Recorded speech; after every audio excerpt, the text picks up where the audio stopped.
All right. Good afternoon, everyone. So today we're going to be talking about international EV policies. We've kind of been building up in scale, right? So thinking first about a lot of the origins of EV policy in California, and then thinking about a lot of what's been happening at the federal level last lecture. And so today we're going to think worldwide, what sorts of things have been pushing EVs. And I think this is kind of a good opportunity to see where other countries have kind of leaned on the US and I guess specifically California to learn from. And then maybe more recently, where we may learn from what other folks are doing kind of around the world. So, diving in, we've covered the regulations and policies at the US level and at the state level, and just kind of as a quick recap, some of the big ones that we've focused on that we think have made a sort of substantial difference in EV adoption. So at the US level, right, we talked about the greenhouse gas emissions regulation and then the fuel economy standards. How historically, that was mainly focused on regulating gas cars, but with the sort of changes in recent years, they've been kind of pushing that you can't really meet those targets without zero emission vehicles. And then in California, we talked about the zero emission vehicles regulation. The most recent one being part of ACC2, the Advanced Clean Cars Act.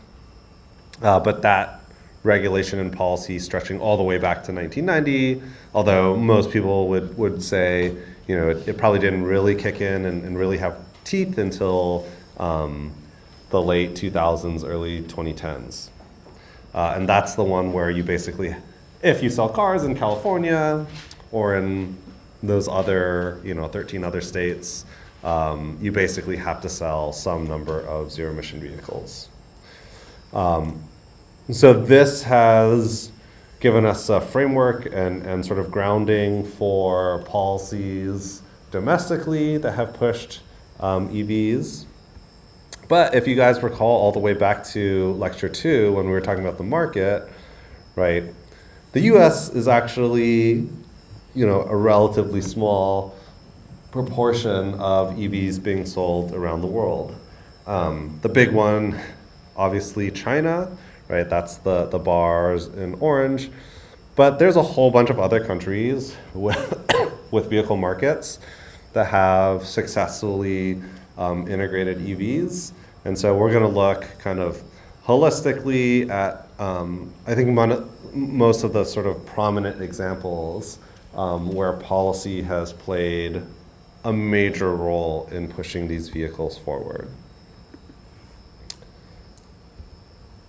Before we get into specific case study examples, I wanted to back up and have us think again, right? So what tools do we actually have to increase EV sales? And you can think about these relative to some of the ones that we've already talked about, right? And so we have the market-based mechanisms, so things like financial incentives. So if you buy an EV, you get a bunch of money back from the government. Maybe exemptions on taxes. On sort of the converse side, you could also make it less convenient or more expensive to drive a gas car, right? And so you could have some pricing or license restrictions. But the idea is basically a lot of these are monetary in nature. Convenience measures, so things like carpool lane access, which we've talked about, bus lane access, priority parking. Some of these might be small, although some of these there may be more value than you might expect. And then of course we've talked about the supply side regulations, right? So requirements for automakers to produce vehicles of a certain type.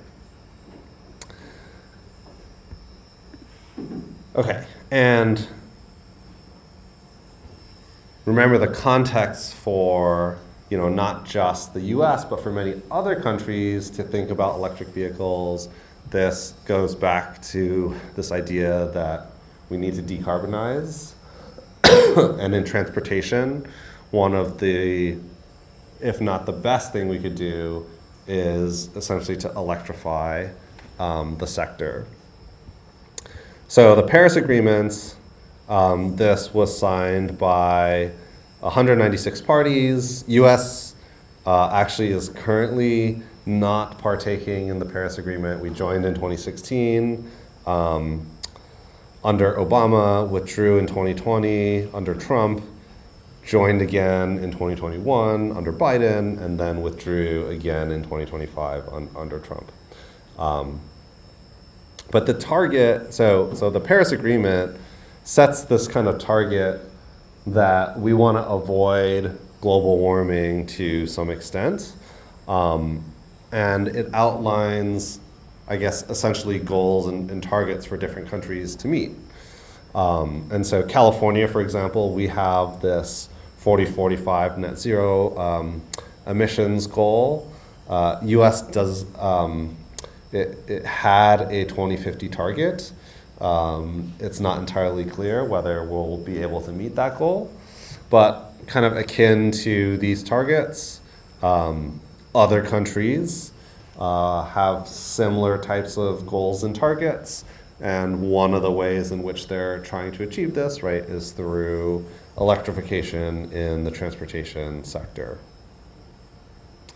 So one thing that I wanted to highlight, we talked about how Governor Newsom had this executive order, right, that basically says, oh, no more gas cars being sold in 2035. We want all of the cars being sold to be zero emission vehicles. California is not the only region that has goals like these. This is, an overview of other regions or countries,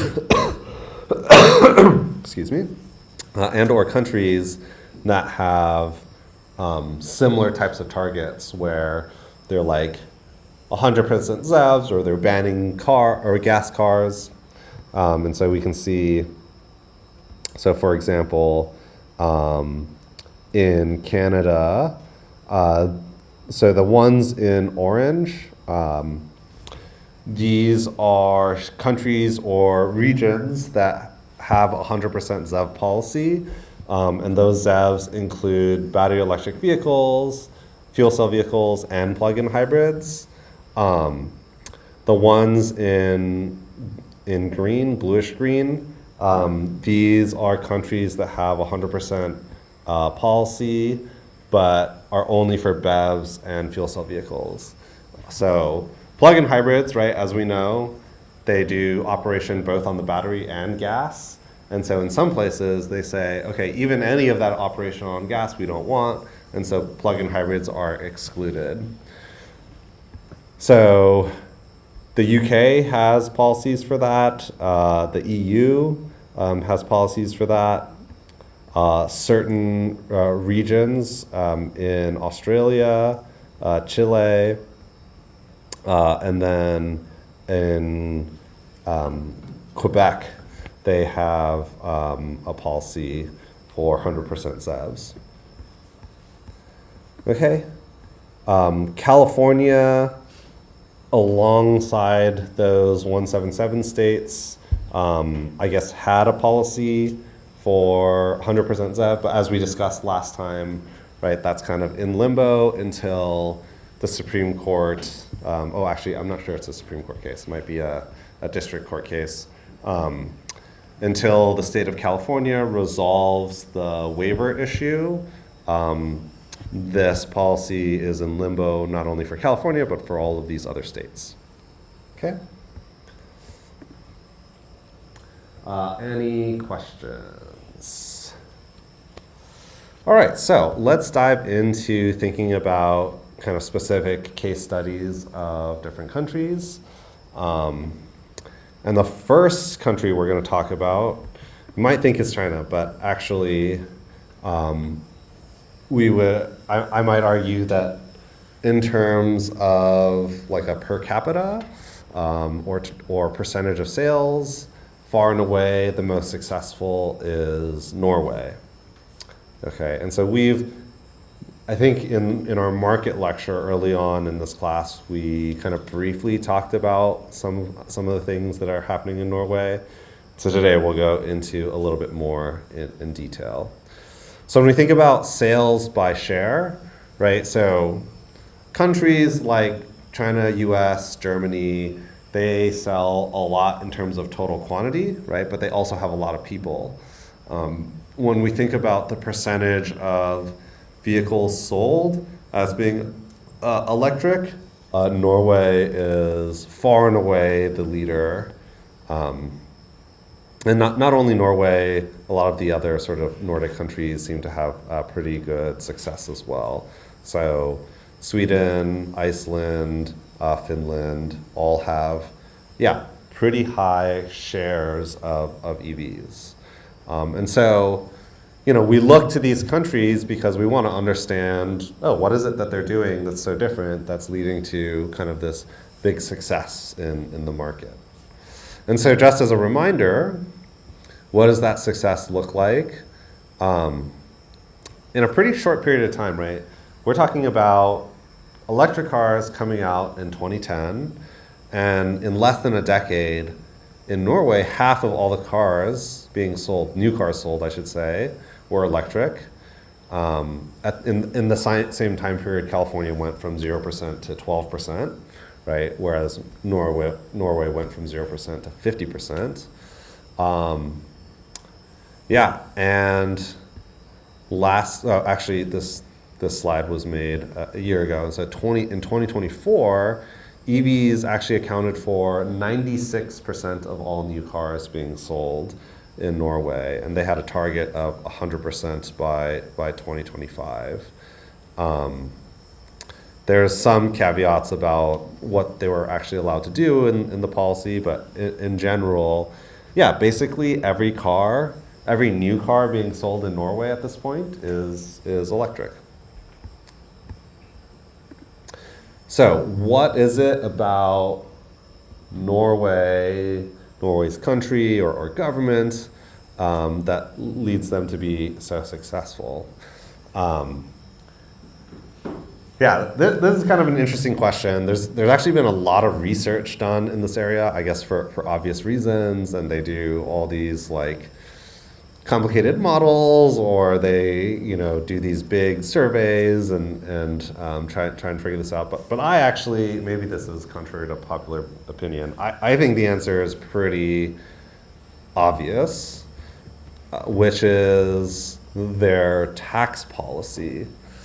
So Norway as a country, they don't actually have domestic automakers, right? So there aren't any like car companies in Norway that are building new cars. And so all of the cars coming into Norway are essentially imports. And Norway is a fairly wealthy country, relatively high average income. And kind of as a result, one of the features of their car market is that the government enforces a value-added tax. It's basically like a sales tax on all imported cars, which is basically all cars, right? And it's a lot. It can like double the price of a car, right? And so if you wanted to buy like a regular gas car here and it costs like $20,000, in Norway it could cost like $40,000. And so that's a very significant extra fee. You can see the breakdown of the taxes here. They have taxes that are based off of the emissions of the vehicle, both carbon dioxide and NOx. And then they also have taxes based on the weight of the vehicle.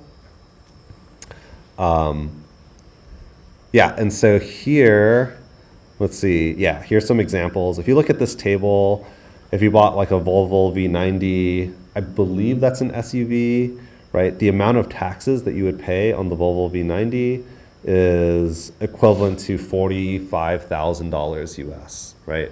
If you bought a Volkswagen Golf, That's like a little mini, sedan hatchback.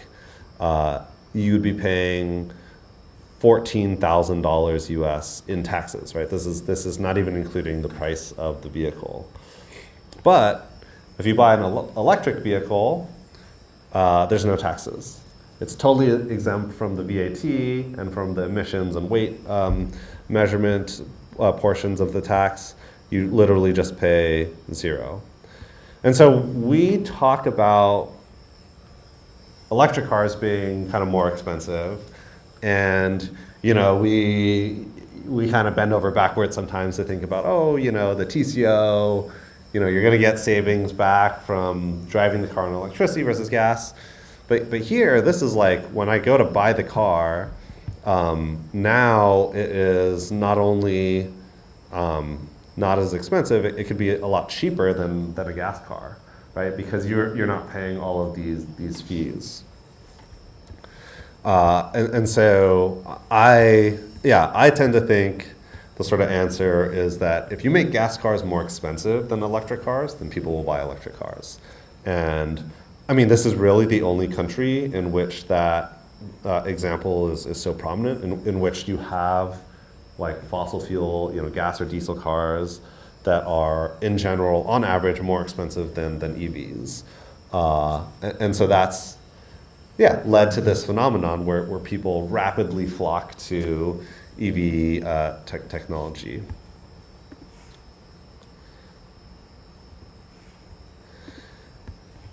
That being said, people will point to some of the other things that are happening in Norway, which I'm sure play some influence and role, at least in maybe like assuaging people's concerns about EVs. So you get free toll roads. That's actually a pretty big one. So if you're driving around, I don't know if anyone's ever been to Norway, but if you ever have driven around on their highway system, it is very, very heavily tolled, right? And so this can actually be a very big benefit. Just in the city of Oslo alone, there are like 3 major toll roads, and access to that, you're using it every day, that money adds up, right? You get free parking kind of all around the country. There's another little thing that's on here that's that I don't have listed. I don't know if anyone here drives an electric car, but if you do, on your phone, you probably have like 700 apps for different charging networks. Because if I go to a different charger, I have to have a different app to like sign into it. What the government did in Norway is they actually made everyone sign up to this service so that you could get like this one key fob that can access any charger in the country, regardless of what network it's on. So you don't need a billion apps to access a charger.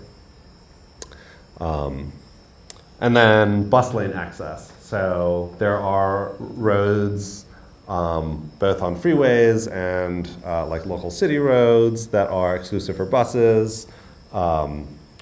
And if you drive an electric vehicle, you're allowed to use those lanes, right? And so if there's a lot of heavy traffic, you may be able to get around that with an electric vehicle. I haven't kept up with the times in Norway. I don't know if that's access is still available today, especially with the sort of penetration of EVs that they have now. They may have revoked that. But I would say, at the time where they're trying to push the EVs in general as a policy, that was, I think, a pretty decent incentive. Yeah, so one of the interesting things is like, why did Norway decide to do all of these things? What were sort of some of the origins of the policy? So there was a big environmental movement in Norway. There was this Norwegian pop group called a-ha, and they took a car and they sort of drove like through all these like toll roads, and they would be like parking in restricted places, and it kind of forced the government, alongside some of the other environmental movements that were happening at the time, to kind of make decisions about EV policy. And so a lot of this was actually happening long before the market for EVs.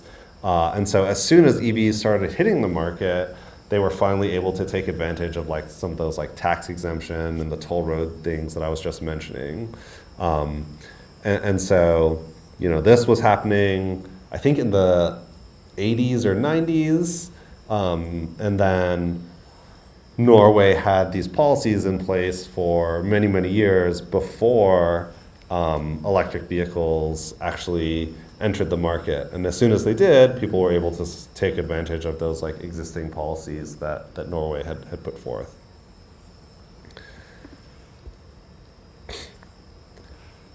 So why was Norway so successful? Right, it's this conglomeration of all of these monetary benefits: no import tax, no VAT tax, no annual road tax, road and ferry tolls, EV parking fees, access to bus lanes. All of these things kind of rolled together from the policy side. From the kind of social demographic side, right? Most people live in single-family homes, so they have access to charging. Most people have 2 cars, and so one of the things that people point to is that, whatever limitations you may think about with an electric vehicle, you may be able to bypass that if you have 2 cars. If your electric vehicle isn't able to perform the services you need, then you just use your other car, right? High standard of living, high income, which means you can generally afford these things. And then from an environmental perspective, people view this pretty favorably. There's been dialogue that happens, especially in the US, about, are electric vehicles actually, cleaner for the environment? They're getting electricity from coal power plants and that sort of thing, right? And so, we know the kind of complexity behind that, right? We talked about this in previous lectures. In Norway, the case is a lot easier because most of their electricity generation is very clean. So 90% of their electricity comes from hydro. So that's totally zero emission. You don't have any air pollution impacts at all that you really have to worry about with hydro. So 99% of generation is renewable, about 9% from wind, and only a small amount comes from fossil fuels. Okay, so we think about all of these, this government policy as really beneficial, right, for people who want to buy EVs, people who want to see EVs succeed. But how does the Norwegian government actually afford these tax cuts, right? So if I forego, charging all these vehicles that are being bought, VAT and import taxes and so on, right? That is cuts from government revenue. And if you think about, that might only be a small number of vehicles at first, but nowadays, right, we're talking about 100% of vehicles. And so think about the annual revenue that you might be generating from selling all of these cars. That's all gone. So how does Norway actually afford this? And here's where the sort of context, I think, differs from what other countries are able to do. So Norway, for those who don't know, is actually a really big oil company, or not oil company, they're oil exporting country. They have a lot of petroleum, and those revenues help to fund what the government's able to do. It's the reason why I would argue that the incomes in general are fairly high in Norway. So they, in 1990, surplus revenues from the petroleum sector can provide actually a lot of money to citizens in the country, and a lot of it is actually used to fund the state budget. So it's kind of ironic, right? If you think about it, the oil empire from Norway is actually the thing that's essentially funding this sort of transition to electrification. So in some ways, they're kind of hurting themselves in the long run to the extent that you are kind of decreasing the demand for this product by pushing this technology forward. Yeah, and in general, right, because of this unique feature of Norway, it's kind of hard to replicate in other countries. Yeah, as I mentioned, a lot of these policies were around for many years before the market took off, and they really needed global automakers to develop zero-emission vehicles. Yeah, so there's this quote here from a very prominent electric vehicle researcher from Norway. He's basically saying the policy wouldn't have worked without long-term developments in the international landscape. So at the same time that Norway had pushed all these policies, we have these more stringent EU regulations on CO2, the ZEV mandate in California.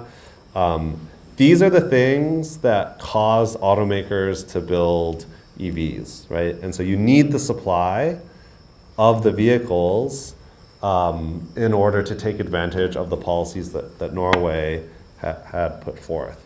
And so until Tesla comes along in response to California's ZEV mandate, and all these European companies are starting to increase electric vehicles in response to the EU regulations, that availability of product on the market wouldn't have come to fruition for Norway.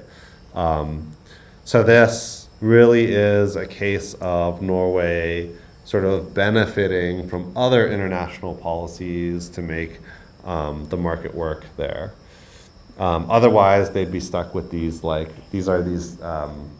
dinky little two-seater electric vehicles that are produced actually in, some of these are in Norway. Obviously not mass market. They're kind of these fun little neighborhood vehicles, but operate pretty differently. So for Norway, they didn't have a huge, big sort of cohesive plan to do this. They had this response to environmental concerns that put forth these EV policies, but in terms of getting them onto the market, they rely on other countries to do that. Okay, any questions or comments about Norway's markets? Yeah, so definitely pretty unique and pretty sort of different market context from really any other country in the world. Their ability to get to 100% EVs, very impressive, happened a lot faster than anywhere else. To some degree, maybe we can think about ways that we can replicate aspects of what Norway had done, but I'm doubtful that we would be able to subsidize EVs kind of to the same extent that Norway did basically anywhere else in the world. Okay, so as I've been saying, Norway gets to benefit from other regions' regulations that cause supply to grow. And so what does that look like? So let's move on to thinking about Europe.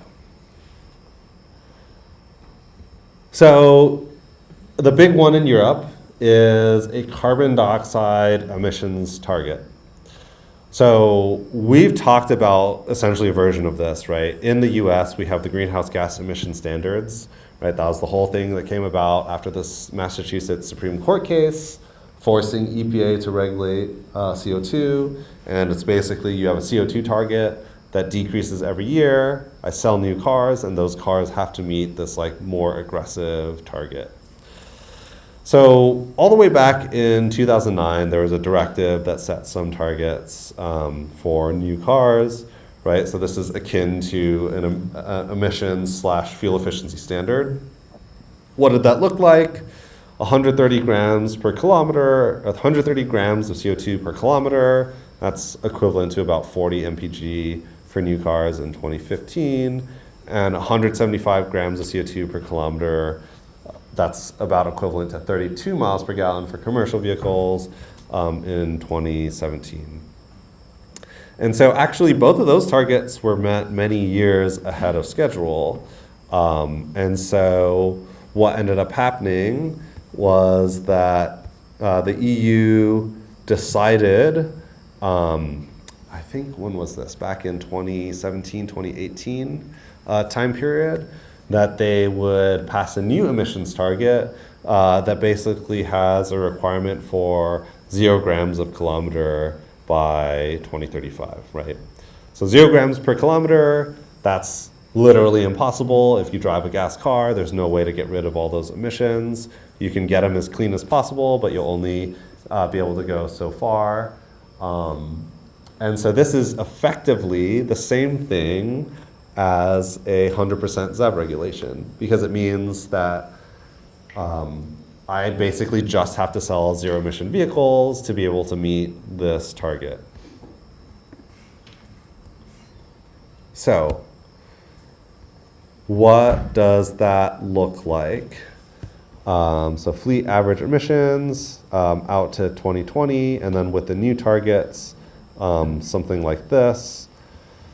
So 118 grams per kilometer going down to 93 grams per kilometer. So you have this kind of stepwise function.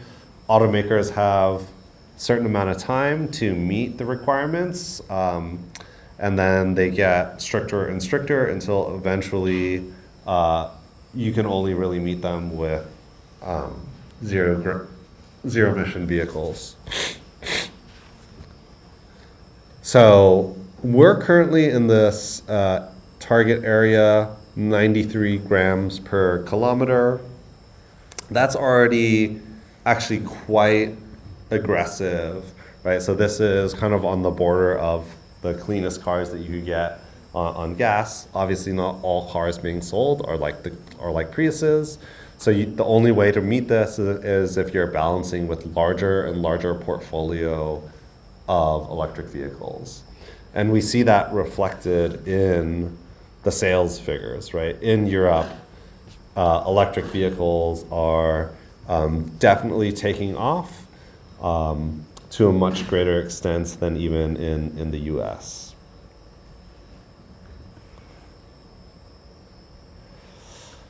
So CO2 targets versus fleet performance. So this was estimated 2025 target performance, for different auto manufacturers, so BMW, Ford, Hyundai, and so on. So these are all car companies that sell in Europe. And so your fleet performance in 2023 in the green would have to decrease by some amount to meet your CO2 targets in 2025, which is represented by kind of the yellow line. So basically everyone except Volvo has to make their cars substantially cleaner or sell a lot more zero emission vehicles. And it's a pretty serious penalty, right? So you're talking about 95 euros per vehicle. So say $100 per vehicle per gram of CO2 over the target. So for example, if you're Ford, you're in 2023 and you choose not to do anything, you're 119 going down to 94. So that's what, 19 plus 6. So 25 grams over. So that is 2,500 euros per vehicle that you would have to pay in penalty. And if you sell 1 million vehicles, right, that fine could be as high as in the billions of dollars. So this can be a pretty substantial penalty and a pretty strong signal for these automakers to produce zero-emission vehicles. In addition to the regulation, which we really do think of as kind of the primary policy pushing EVs, they do supplement with support on the infrastructure side, right? So investing in infrastructure. Purchase incentives, so if you buy an EV, you get money back from the government. And then some of those convenience measures, so like there are a lot of cities that have low emission zones, so you're not allowed to operate cars in certain areas, and ZEVs could be exempted from that. And then they have these like outreach and education programs to help teach people about electric vehicles and to overcome, you know, fears that they may have about the technology or concerns that they may have about the technology. So I think what you're seeing here is kind of a similar trend, right, to a lot of what we've seen both in California and in the US, is that you kind of have to couple a lot of these policies together, right? You have this regulatory push, then you have incentives to help on the demand side, and then you have support for infrastructure. That trio of policies is something that we've kind of seen in most countries that are pushing this technology forward. Okay, any questions about Europe or comments? Yeah. What does the penalties go towards? What are they funding? Yeah, so generally speaking, it varies depending on the countries. They're often going back into like environmental programs and funding for things like the purchase incentives. Some of the funding may be coming from penalties, for example. But I think that there are allowances for the member countries in the EU to take portions of that penalty and spend it on like certain categories of things, and usually related to environmental efforts. Yeah. Yeah, any other questions? Okay, so that's Europe. The next one we'll talk about, the big one, China, right? And so we pointed this out kind of multiple times. So in absolute numbers, China sells more electric vehicles than the rest of the world combined, like double the rest of the world combined, pretty easily, right? And so they dominate in EV sales, but they may actually be coming from a whole bunch of companies that you actually may never have heard of. Okay, so these are a couple examples of electric vehicles in China that are manufactured by domestic automakers in China. And so these are companies that have traditionally not sold outside of China until, I would say, the last like 1 or 2 years. And so, while we may be very familiar with, Ford, GM, Toyota, all of these vehicles we see driving around the streets today, the ones in China are coming from automakers that are quite different, right? So BYD, maybe people are starting to hear about them, and a number of other companies. So how did this happen?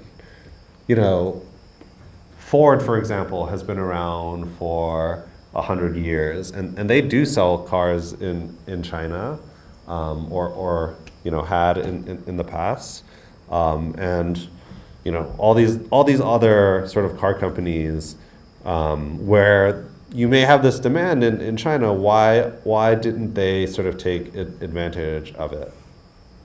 So,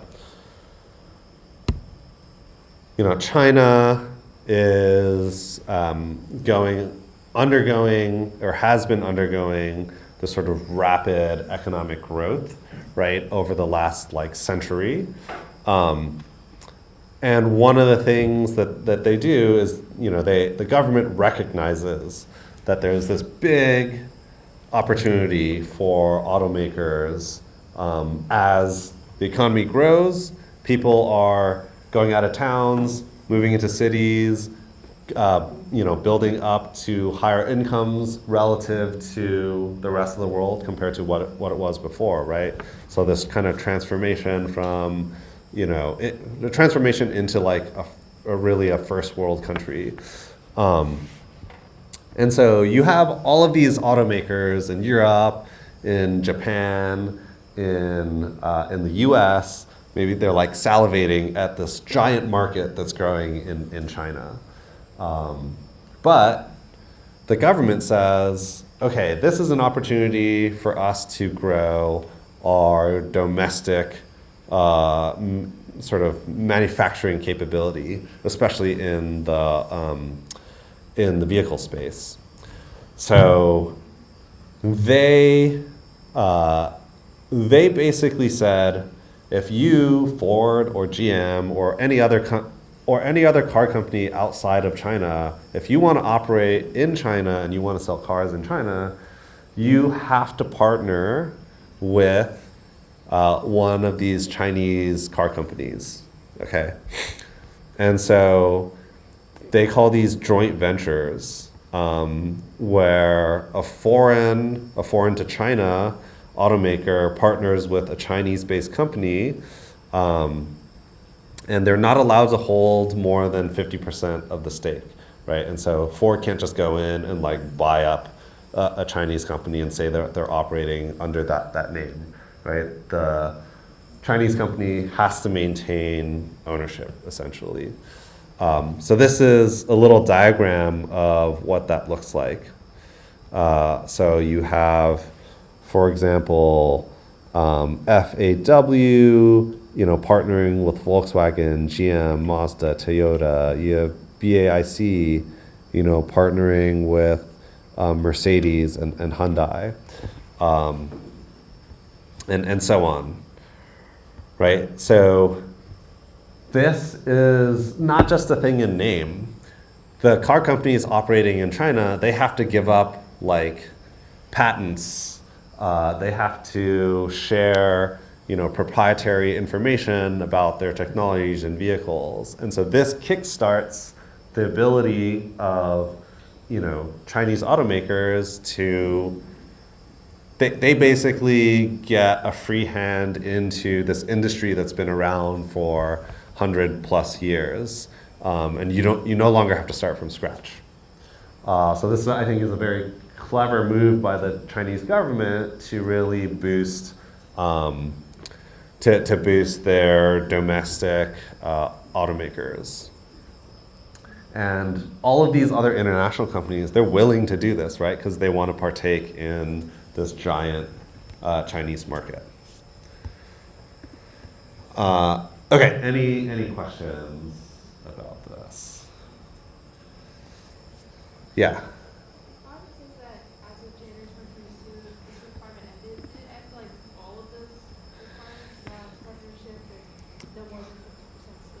Yeah, exactly. And so basically for 2 decades, you had all these joint ventures coming into place and Chinese companies working with these foreign automakers, learning all their trade secrets basically. And then the requirement ends and it's okay, Ford and Daimler and Mercedes and Volkswagen, you guys are all free to like operate. It's a little bit more complicated than that. But at that point, now you have all these Chinese companies that are established. They've been growing and operating for a decade and a half, right? And their ability to connect to the market is already, they have like a bigger head start compared to a lot of the sort of internationals. And so it's not like you wouldn't find Mercedes and Toyotas and whatnot in China, right? But the volume in comparison, right, to some of these other companies, I think the domestic ones really, have a bigger grip over the sort of market. A lot of the, luxury and high-end vehicles, I think those are still, popular on the, or I should say, international automakers are more popular on that front. But for, I would say, everyday vehicles, the domestic ones are just as competitive and just as popular. Yeah.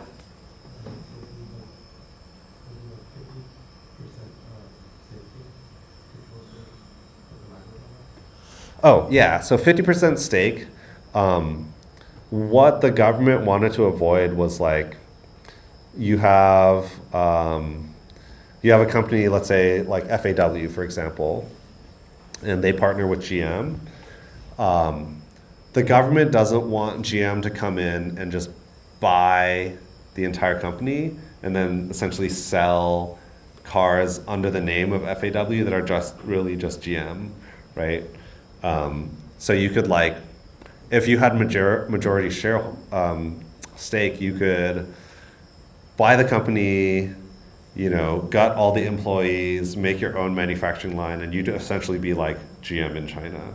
But this isn't that, right? This 50% stake means you have to work with that company. You like the employees in that company, you can't like fire them. That company is going to make its own profit separate from you. And so this is a way to prevent like a takeover from the foreign or international companies. Does that make sense? Yeah. Okay, anything else? Any other questions so far? Yeah. In this diagram, the red boxes are independent manufacturers, so those are Chinese-based companies without any partnership. Yeah, that's right. I think that they're as competitive as partnerships. I think so. I mean, some of these arose after some of the developments there. So you could get employees from companies that like were already learning some of these things. And actually, I would say a lot of these independent ones are kind of actually some of the more successful ones. BYD, Geely, Chery, these are some of the more successful ones in China these days. Yeah. So what did this lead to? China had originally lacked a lot of experience with building vehicles, and now they produce like the majority of the world's electric vehicles. So on the supply side, there was this very intentional government policy to improve the sort of domestic production capabilities. And we see that really pay off for China in a very, very fast amount of time. So what about on the demand side? What are some of the big things that have happened? So we talked about, on the demand side, what's one of the big ones, right? It is the prices of the vehicles. You have You have tax credits or rebates, or you have tax exemptions in the case of Norway. All of these things are making them cheaper in some ways or price competitive compared to your competition of gas cars or diesel vehicles. What were some of the significant ones in China? So to be clear, in China, there certainly are regions and policies that do help to subsidize the purchase. But one of the unique ones that they had is this license plate policy. And so there's two kind of really prominent examples of this that happened in China. So one in Beijing and one in Shanghai. They operate a little bit differently, so we'll talk about them separately. So Beijing, huge city, right? Very populated. And they actually had, for a long period of time, serious issues with traffic congestion and vehicle pollution. If you guys had tuned into, actually, well, at this point, maybe you might have been too young for this, but the Beijing Olympics, there was like a whole controversy at the time about the cleanliness of the city, and the government made big efforts to, and a big policy push to improve pollution in the city leading up to the Olympics happening. So one of the ways that they help to, that they develop to help control for both congestion and pollution is this license plate policy. So this is essentially like a way of controlling the vehicle population in the city. As a city, they basically said, okay, you can't just buy a car and then start driving around the city. You have to get a license plate, but we're only going to release a certain number of license plate every year. Okay, so if you want a license plate to have a car and to buy it, right, you need to enter this lottery. And so there's this lottery system, and so only a small portion of the people who want cars are able to get a license for the vehicle. And there's actually this whole market around it, right, where you could enter the lottery, and then you could, if you win, you could sell that license plate to, let's say, a rich person who wants to drive, a car and wants to buy a new car, right? So there's actually this whole market for license plates.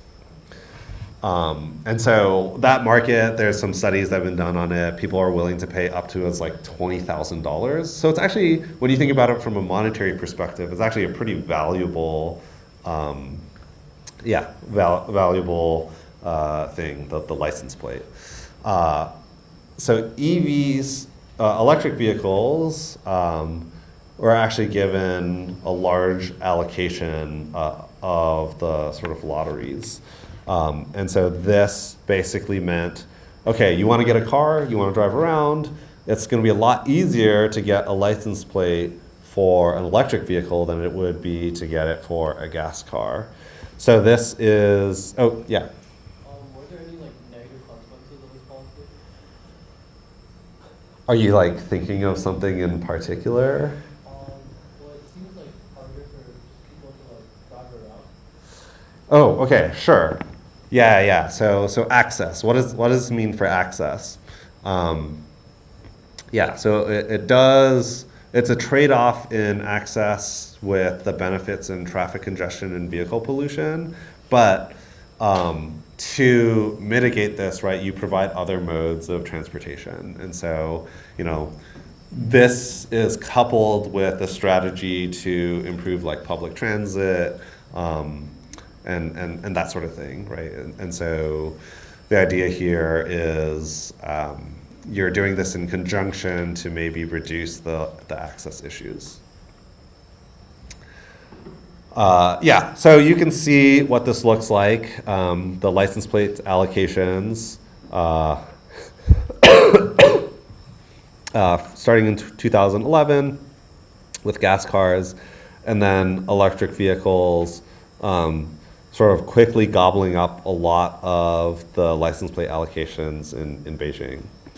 So on the demand side, right, and instead of a direct subsidy, this is like, oh, your ability to even get a car is predicated on being able to get this license plate.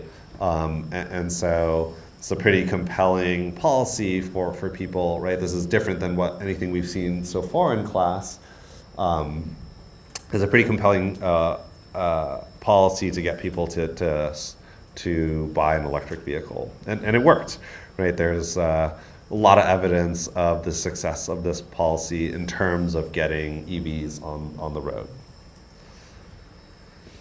Shanghai has something kind of similar.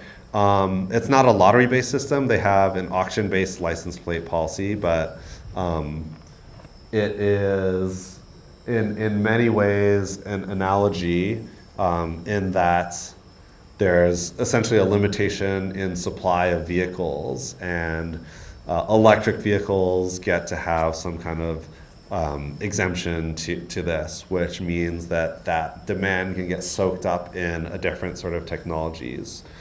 So the fees, which are on this like auction, can be as high as $14,000 per plate, but electric vehicles are exempted from this. Okay, and so here you can see what the policy, what some of these policies have done. You can see, relative speaking, the big cities, Shanghai and Beijing, having a lot of these electric vehicle sales. There's also kind of like some interesting nuances with this. In Beijing, the license plate policy applied only to full battery electric vehicles. But in Shanghai, it's that's actually the home to one of the largest plug-in hybrid electric vehicle manufacturers. BYD at the time had been doing a lot more plug-in hybrids. And as a result, the fees, the license plate policy here, those fees were exempt for both BEVs and for plug-in hybrids.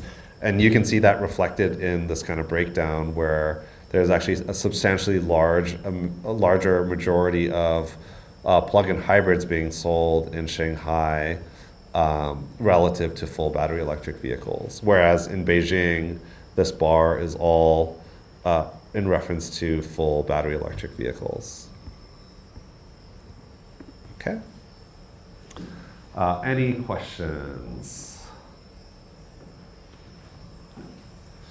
Yeah, so it doesn't have to just be like a purely monetary policy. There can be these unique supply restrictions that provide opportunities that to boost demand in other ways that China was able to kind of take advantage of.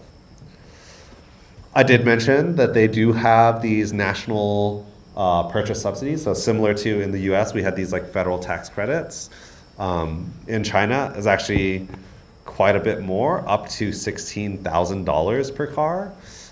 There's a sales tax exemption, federal sales tax exemption.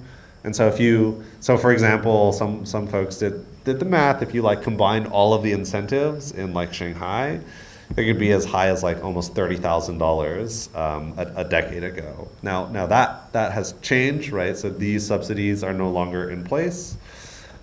And I guess we haven't really talked about this that much, but when we think about these policies that push the technology, kind of at a certain point, you can think about to what extent you can start phasing them out, right? So do we offer these tax credits and tax rebates forever?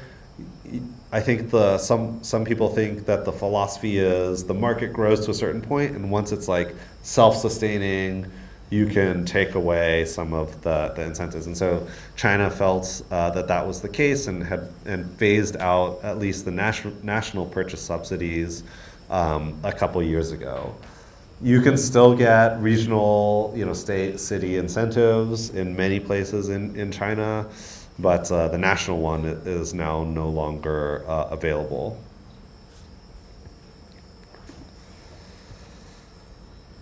So UC Davis actually had a pretty big role in influencing Chinese policy.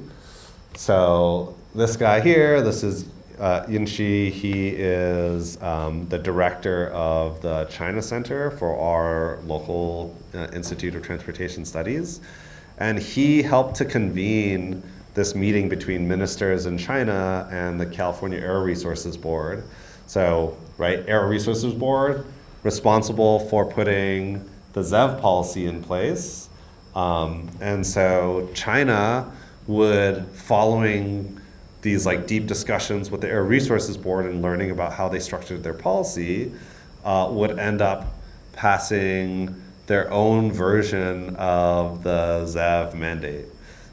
So following this meeting, they ended up creating this new regulation called, instead of zero emission vehicle, they call it the new energy vehicle, or the NEV regulation. And they took a lot of lessons from CARB and designed this, essentially this requirement. Very similar in many of the like designs and mechanisms of the policy, except it was a lot more aggressive. So you can see here our requirements were 10% sales in 2019, in 2020, 12% sales. So they went back. They went back to their country, devised policy. They said 14% in 2021. So immediately already stricter than California, and then going up to 20% in just a couple of years. And so they have all these rules about like credits and whatnot. But the ramp up of the NEV regulation was substantially higher than in California. And I think that's one of the reasons why why we see their sales at the levels that we do today. I think that China in general has a bigger appetite to have these like stricter regulatory policies that might be a lot harder to pass in other countries, and their ability to do enforcement and the way that they work with automakers to essentially push these requirements, I think is unique to kind of China's to the Chinese government.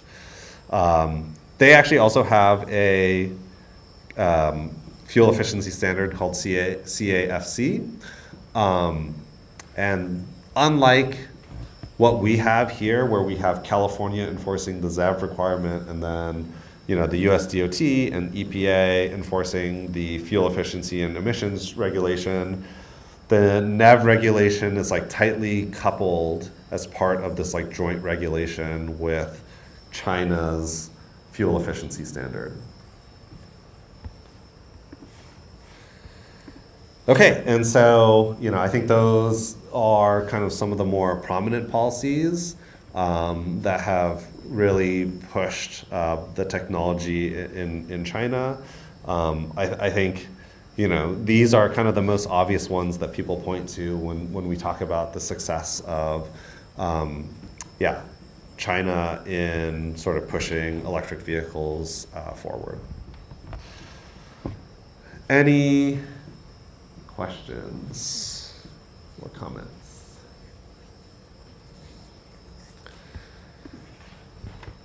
Yeah, so this willingness to be a lot more strict on sales, that has done a lot for the EV market in China, and it does benefit the rest of the world.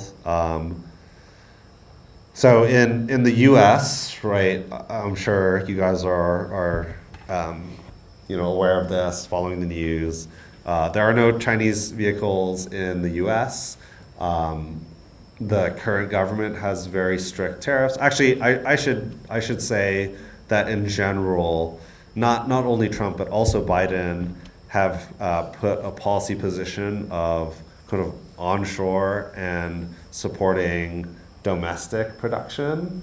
As a policy goal, I think that's reasonable. If your goal is to just sell EVs, that might not be the most efficient policy, but you're protecting jobs in your country and so on, and so it's not crazy to think that they have some sort of protectionism for domestic automakers. But it does mean that we can't buy Chinese vehicles in the US. And if you follow any of the news on sort of, lately what the Chinese EV market looks like, you would probably have heard that you can get a lot of these vehicles for pretty competitive prices, right? So a lot of the EVs selling in China are like cheaper than gas cars sold in the US. And so, there is pressure on the demand side to want access to that market. So even though China doesn't sell to US, it does sell to Canada, to Mexico, and they're opening up sort of flow of some of these vehicles to Europe as well. And so there is this expansion of Chinese automakers' footprints to markets all around the world. I know that if you really want a Chinese vehicle, these days people are going to Mexico or Canada, buying a Chinese car and then driving it back into the U.S. You can technically do that because you're not purchasing a foreign car in the U.S. You're doing it in another country.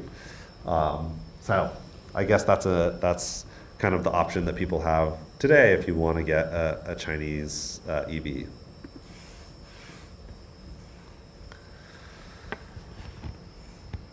Okay, so Norway as kind of the special case, EU and all of what they're doing, and then kind of China. These are, I think, the biggest examples and biggest players in the sort of international EV market. But what about other countries? What other things are kind of happening? So the big ZEV regulation that we've kind of mentioned, right, is sort of this California equivalent ZEV policy, which we've seen replicated in China, but it's also been replicated in other places as well. So in Korea, they actually do have a zero emissions vehicle regulation with there's a whole sort of credit market and requirement for this.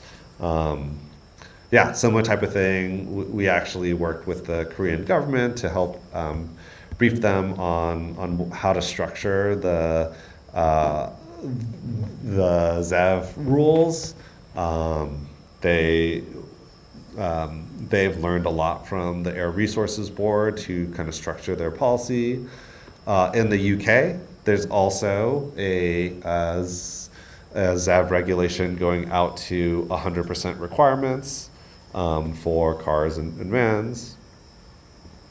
So defined as 0 grams for CO2 per kilometer, and so you can't have any plug-in hybrids, minimum 100-mile range, and then similar to, a lot of the policies we've been talking about, they have requirements for battery warranties.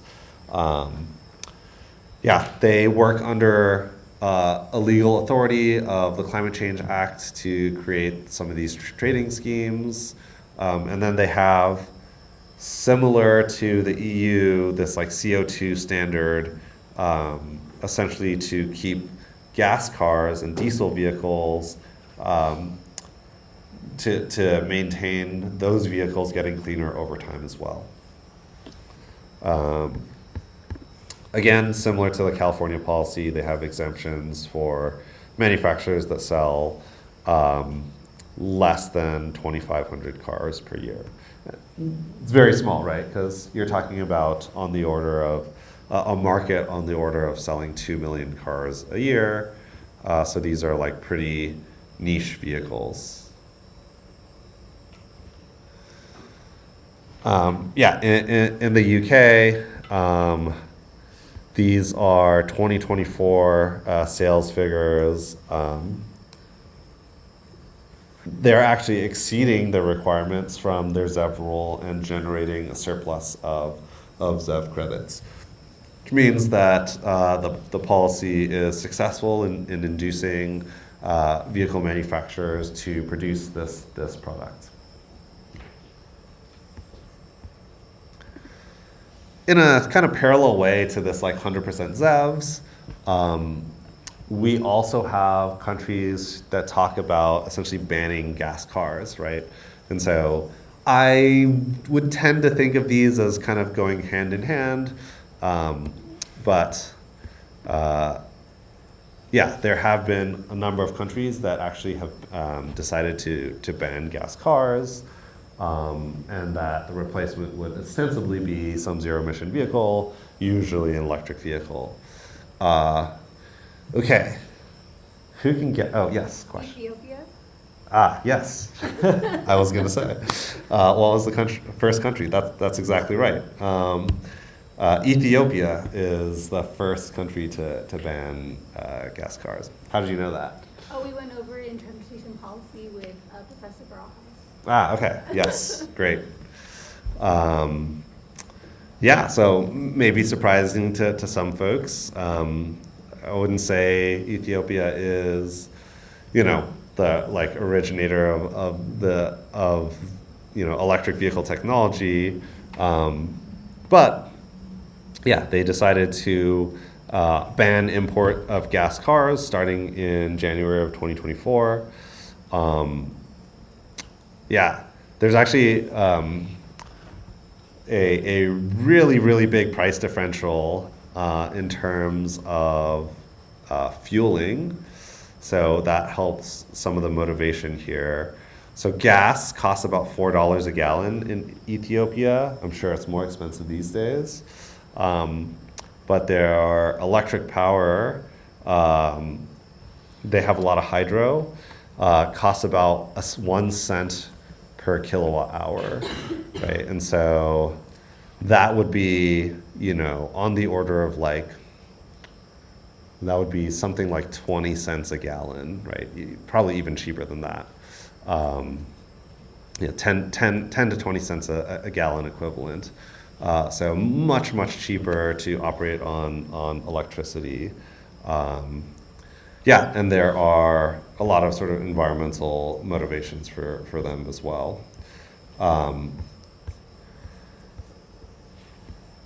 Ethiopia is not the only country that announced bans on gas cars. There's actually a long list of countries and regions and cities that have announced bans.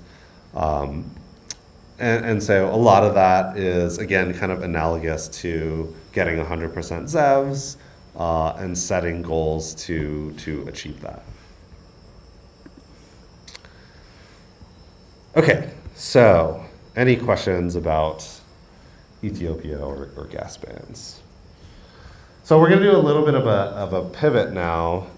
We've been talking for a couple of days, a couple of lectures on different policy measures that are taken, to essentially push this technology forward.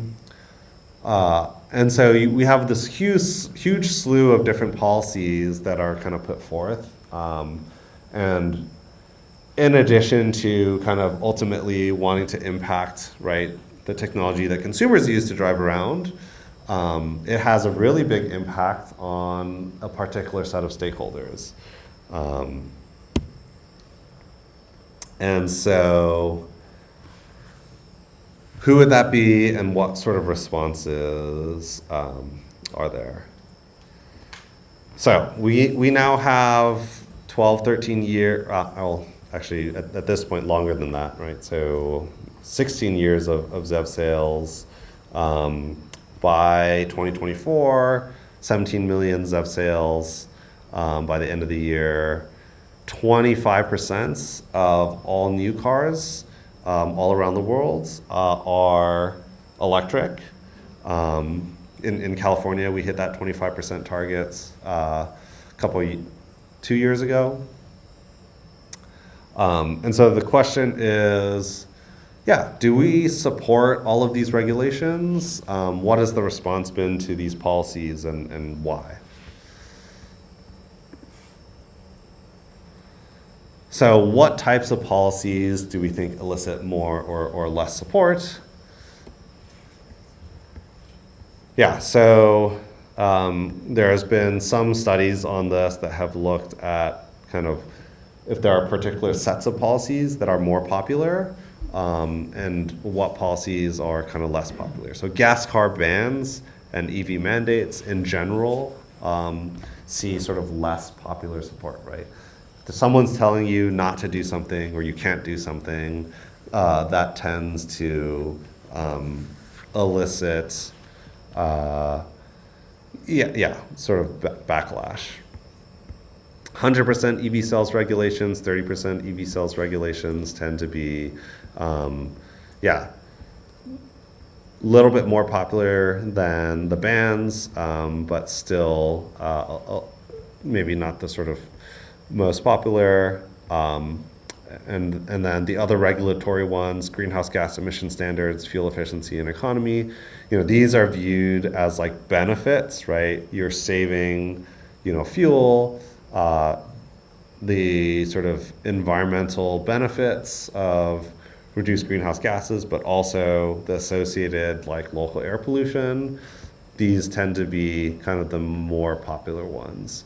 Yeah, and so it's interesting, a lot of these are analogous, right? But from popular perception standpoint, they can be a little bit different.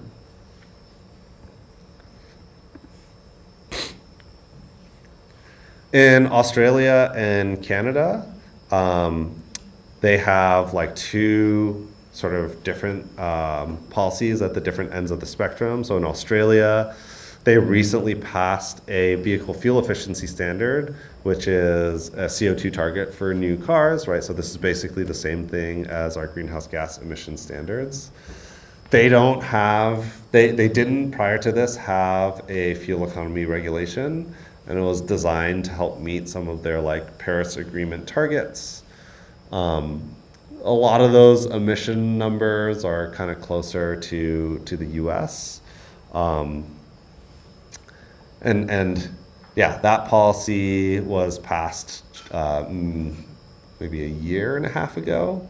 So fairly new, and we'll see how successful it is.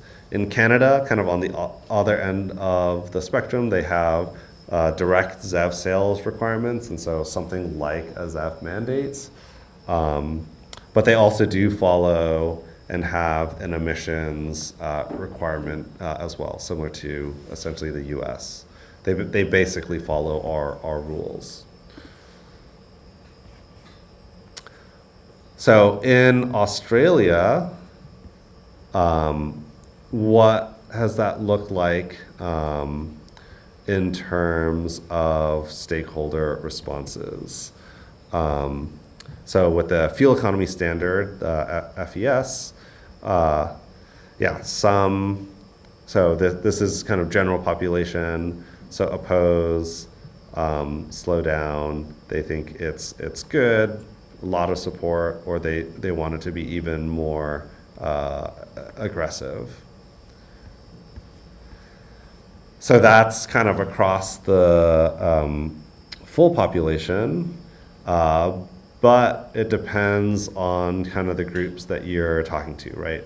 And so if you're talking to like EV enthusiasts, right, the ones who oppose or think that the policy should slow down, very small, a lot more general support for the policy compared to, who are the types of people who would be against this policy, right? So interest groups, dealerships, and then the auto industry as a whole.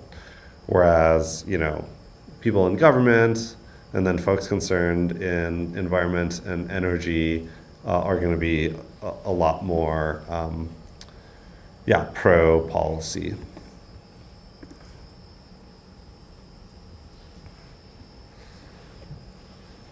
Stakeholder opposition. So thinking about, the timeline is too fast. Are they actually going to be able to achieve it? Negative impacts to consumers. They think that things are going to get a lot more expensive for consumers.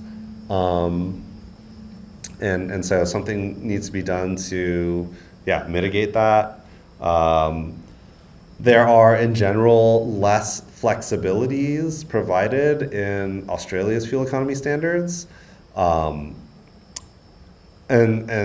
in comparison to a lot of these fuel economy policies that are in, like, the US, for example, or in the EU. And so they want more ways to, like, game the system, I guess. That's maybe a little bit unfair, but to some degree, these flexibilities do allow automakers to get around some of these regulations.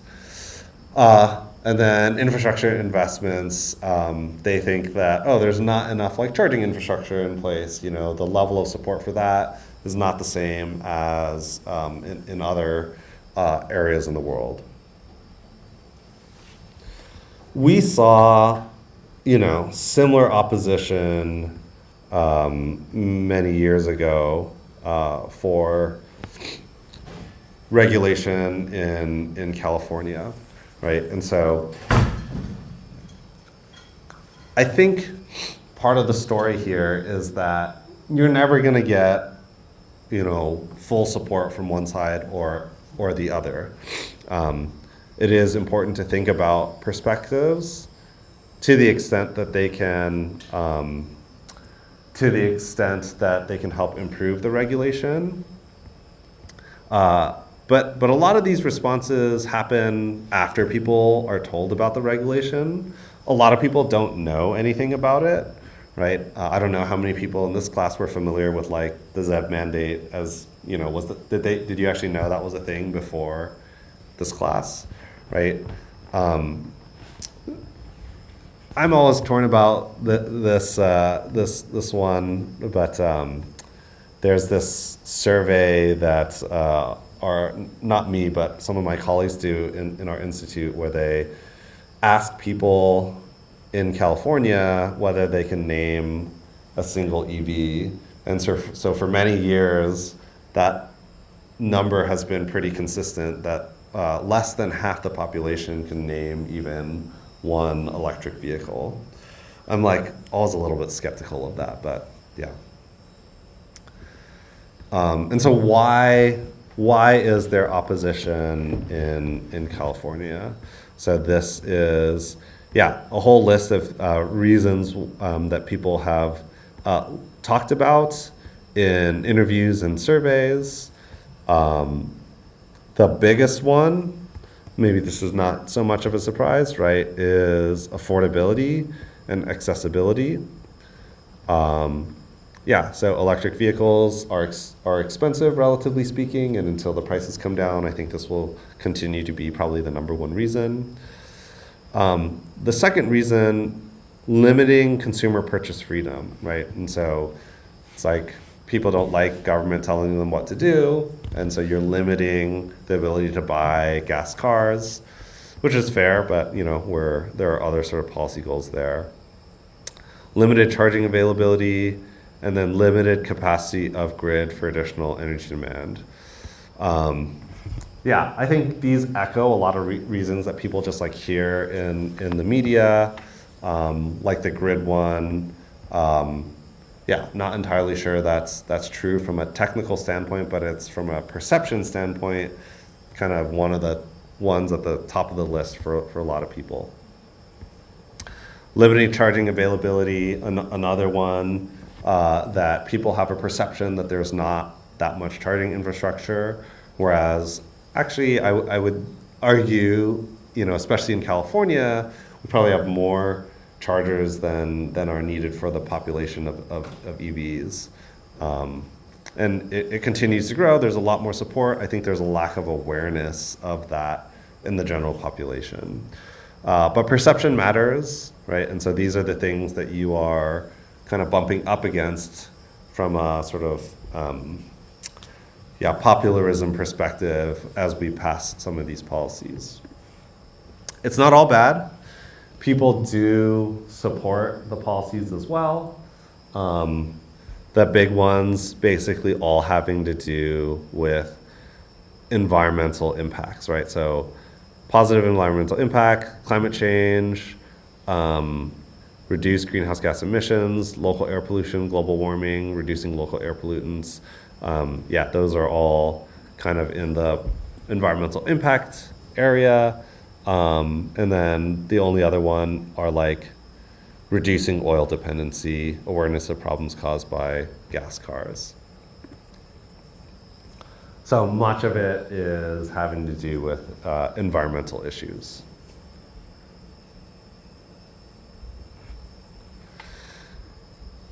Yeah, I think people in general are maybe stubborn with their positions. You often are, when my colleagues do these interviews, there's a lot of pushback to kind of defend their positions. Yeah, supports often those committed to transition, and a lot of the opposition that's mainly coming from like incumbent automakers and fossil fuel industry. In general, support on the consumer side is due to environmental issues, as I was just mentioning. The opposition can be for any number of reasons. So, you know, anti-ZEV campaigns, opposition to governments, and then I think maybe more genuine concerns like affordability.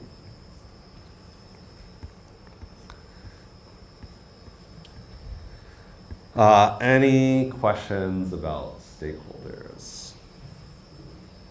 So I didn't have slides on this particular point that I'll talk about now. But to kind of expand a little bit on the stakeholder issue, the response from automakers has been really interesting and actually pretty well studied over the years. In general, what we've seen is that for a lot of these regulations that come into place, like automakers are going to be a lot more aware and active in participating in the formation of these policies compared to like your average consumer. When these rules are like announced and coming out, for the most part, automakers are like kind of throwing the kitchen sink in opposition to new policies and more strict policies. But actually when the policies get passed, they are more willing to kind of come to the table, you know, talk in support of it, and or you know, be involved in like updates in more productive ways of the regulation. So if there's like a midterm review, they'll think about improvements that can be made to the policy. And so there's this interesting sort of dichotomy where you have a lot of pushback when new rules are introduced, and then once they're in place, a lot of the automaker stakeholders are like more willing to play ball, right?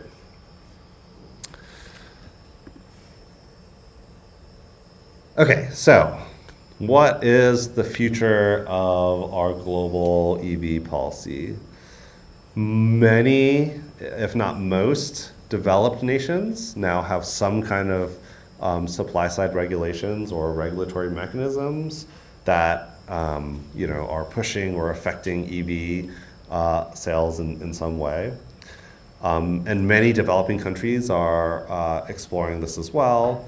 So Mexico, Brazil, Thailand, Colombia, Vietnam, Chile, Kenya, Nigeria, South Africa. This is just a subset of countries that are actively thinking about having some policies in this area. A lot of challenges, you know, these touch on all of the issues that we've talked about, right?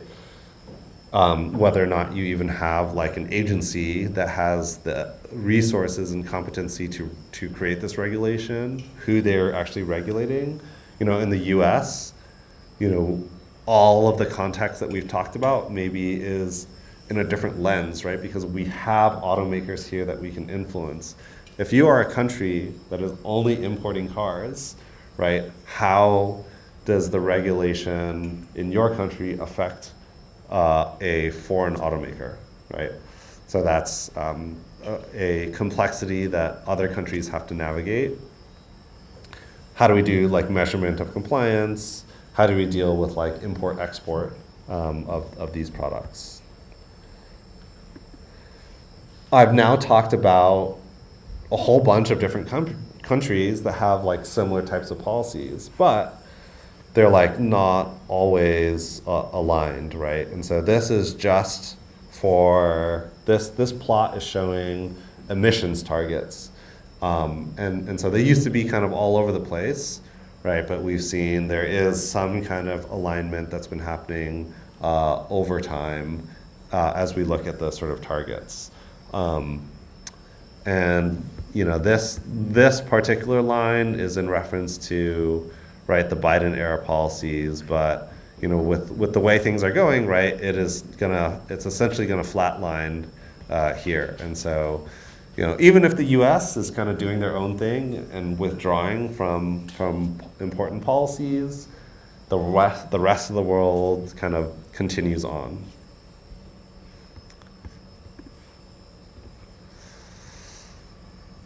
Yeah, so what have we learned? What's next? Over the last decade and a half at this point, we've seen a huge amount of policies being implemented kind of all around the world. Governments have learned from one another, and that has actually been really, really successful, right? So emissions efficiency standards, the big ones, US, EU, China, Australia at this point has one. And we all kind of learn from each other. ZEV sales regulations. California was the first to the table to do this. China and South Korea both learned directly from CARB's regulations on how to do it. And now UK as well, Canada as well. Disincentives for gas cars and / incentives for ZEVs, right? So these are the tax exemptions that we see in Norway. We talk about lessons learned. I think that's a really obvious one. On the other hand, it's not necessarily that any other place is able to implement something like that. And so it's kind of a unique situation to Norway. And then gasoline car bans officially by country, Ethiopia, but like California had announced that through an executive order. And then there's some cities in Europe that have announced gas car bans as well. So,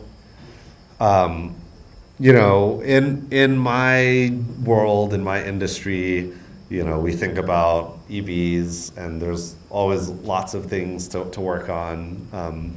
Big struggles on the policy side. For me, developments on the grid side.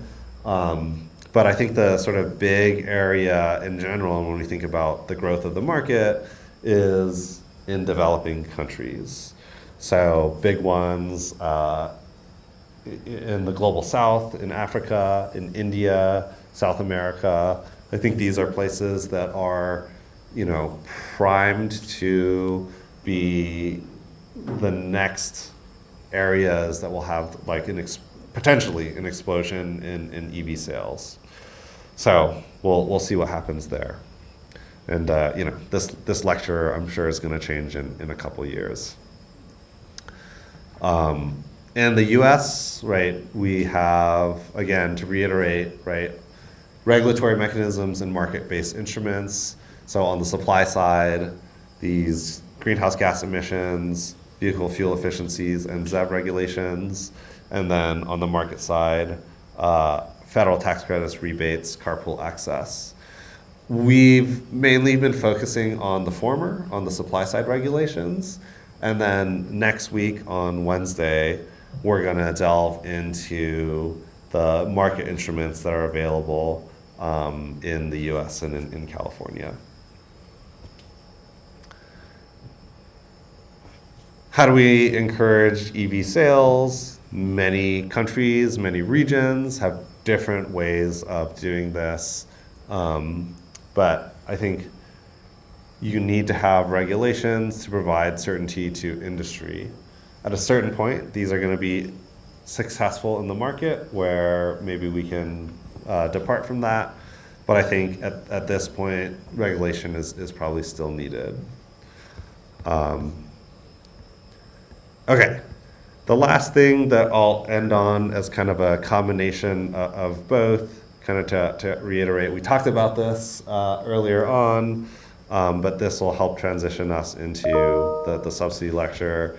Fee-bates as this mechanism. I think I wanted to give some perspective on what other countries are doing. So in France, they have what's known as the bonus-malus system, right? So this is the idea that you can actually have a perpetual subsidy mechanism where gas cars or high-emitting vehicles have to pay a fee, and then vehicles that are clean or zero-emission vehicles are able to get some kind of rebate. So the way this graph works is you have cars from zero emission all the way up to very high emissions. And if you buy like a relatively clean car, then there's not really anything that happens. There's you don't get a fee, and you're not assessed the fee, and you don't get a rebate. It's about $0. But if you get like an electric vehicle, zero emission vehicle, you get a big benefit here, like a couple €1,000. And then if you're a dirty car, then you have to pay a fee, and that amount kind of really ramped up in recent years. Right, so yeah. So revenues from all of the fees that you gather are the things that help fund the rebates. And that is a policy that exists in certain places. Something to think about. California has had a discussion about fee-bates a couple of times. It hasn't been successful. Definitely hasn't happened at the federal level, but this would be, yeah, essentially a way for us to perpetually be able to fund clean cars. This is, yeah, like a combined policy that would disincentivize gas cars and incentivize electric vehicles. And we'll get into that incentive portion a lot more in our next lecture.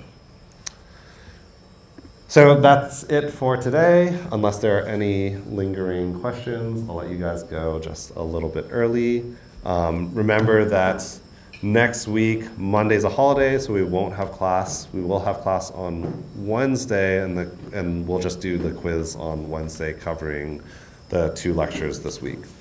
Okay? So see you guys next week.